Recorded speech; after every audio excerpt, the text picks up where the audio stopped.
Hey guys, what's up? I'm Hamradio. Stand by one. Hold on. Ugh,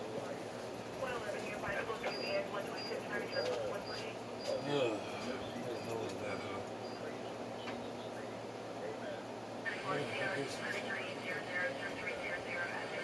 Going through my skids here. Skids pajamas or whatever they call them now. I used to wear those back in 1987. Skids pants. Anybody remember them back in the 80s, 87, 80, 89 through the 90s? Skids, very comfortable clothes. I even got I even have the old keychains and stuff. And I got a sticker over here. Let's see if I can see it in there. It's somewhere in there. Let's see. Where the hell is it? There it is, a skid keychain. And where the hell is it? Right next to that penguin there. There it is. There's my nephew on the side there somewhere. But anyways, none of those during the years. But anyways, I wanted to do is show you what I've done to the shack. This is what we did. It's a little dirty right now. A little dirty. We got some stuff here. This is the old drawers. I got stuff junk in here. There's my poor amplifier. I got to get that looked at. The power supply, that kit I bought is junk.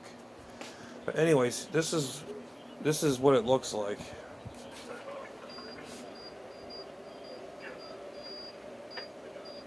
And the walls the same way, the same thing. You know, there's my guitars. I got to get this one done, redone. And the walls are the same. There's more junk down there. I got more junk than anything. And then, you know, everything's pretty much the same, but down here. Now I got all my test equipment. Am I getting this in the picture? Yeah, I am. Here's all my test equipment, my frequency counter. I got generator type dealy. What is this? Yeah, another frequency counter. That's an Instec, and this is a PK Precision. I got an all pure Simpson digital meter, which works right on the money. This thing, and my signal generator. I need to get. There's my transformer there, the isolation transformer. My variac device is up there. That's what saved my ass, is that variac up there. When I turned up that amp and the power supply, something was wrong on that amp, and that thing saved my ass. If I plugged that amp in, it would have blew up all my shit I put into it. But anyways, oh, like the lights? Trippy, huh?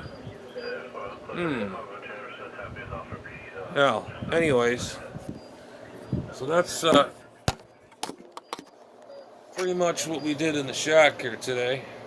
Well, it's kind of funny. I've got to bend down now because everything is pretty much level down here, as you can see.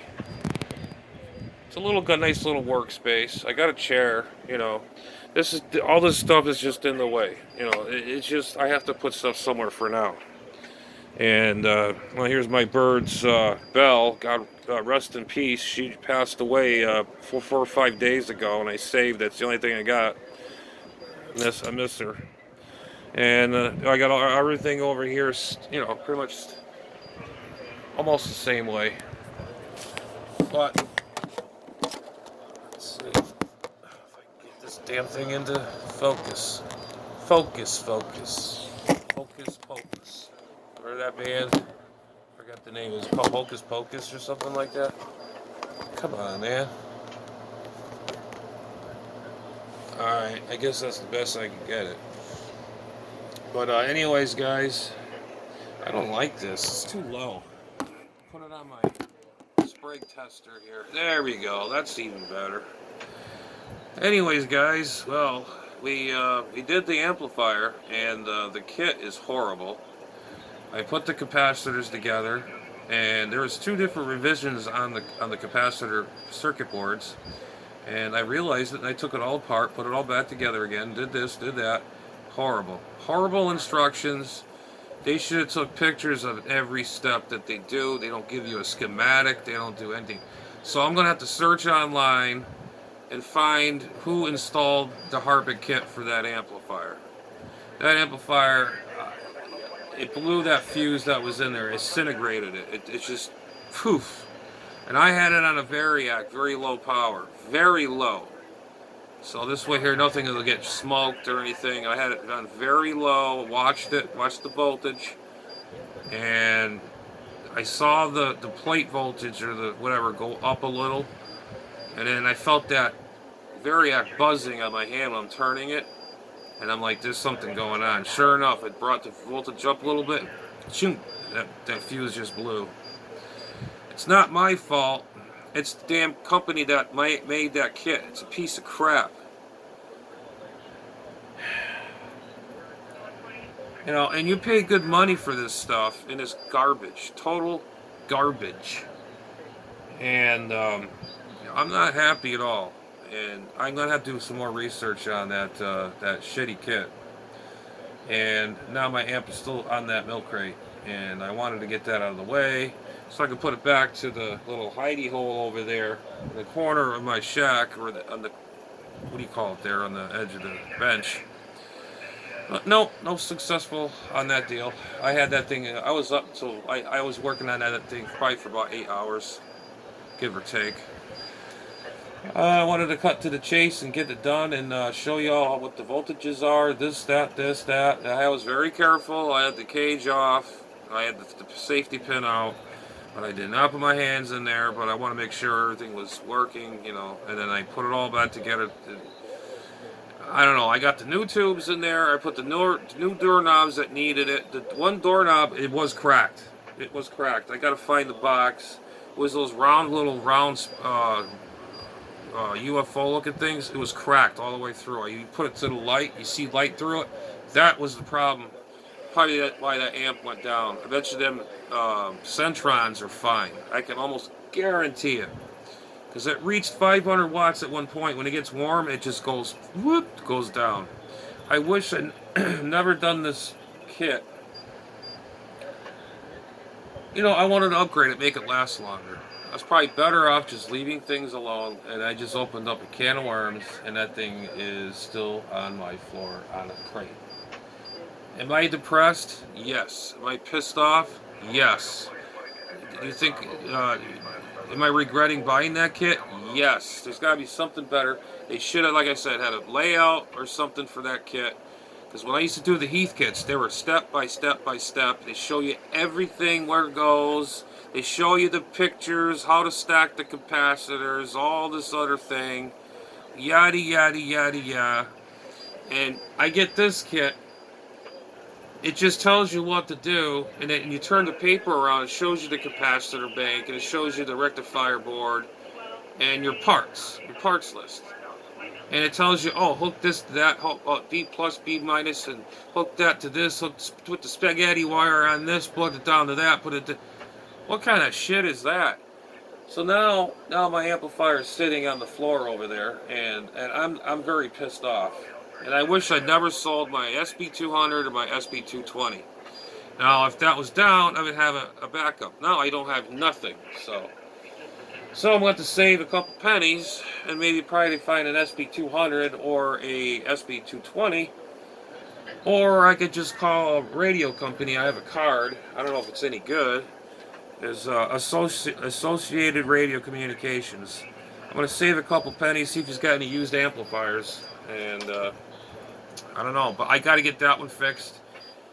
I'm going to study that one very, with a fine-tooth comb, like I did with this instructions. I did everything to the T. And then near the end, I got confused where, what everything is. And I don't know. If you have a Heath kits or the 200 or the 220 or the other model like the 220, those kits are fine. I remember when I rebuilt those amplifiers, it was in plain English. It had every step by step by step. It shows you what goes where, how things work. It tells you the voltage, where, What tap? This thing has the taps B minus, B plus, this, that. Oh, 850 volt line tap. This, that, this, that. I know it's, that's deadly voltages. Yes, I know that. And then when you hook everything up, you're going like this, hoping the best. You put it. That's my first thing I did. I'm hook it up to that variac. And when I hooked it up to that variac, it felt funny. You could feel the buzzing in there. There was a short somewhere. I knew it right away. As soon as I turned, the plate current was going up. The voltage, it came up a little bit. And then as soon as I brought it up a hair, I saw the needle go up a little. And it shut right off right there. There's got to be a wire crossed or something in there.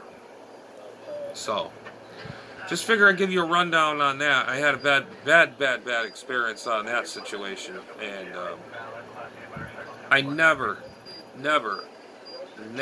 ran into a problem like that on an amplifier. I've worked on, in my life, probably about 10 amplifiers. This is maybe the 10th amplifier that failed on me.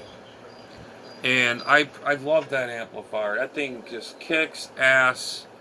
And I bet you the whole time it was that door knob capacitor that went. Because when I took it out, I inspected it. It had a crack all the way through it.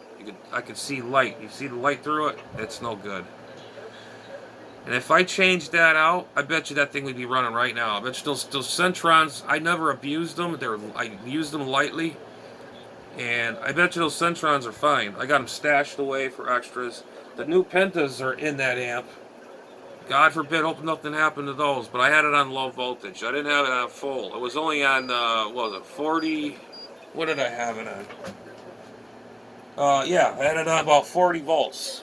40 volts. And then the voltage, high voltage part was going up just a tad. As soon as it went up a little bit, about, 300 volts, almost 4.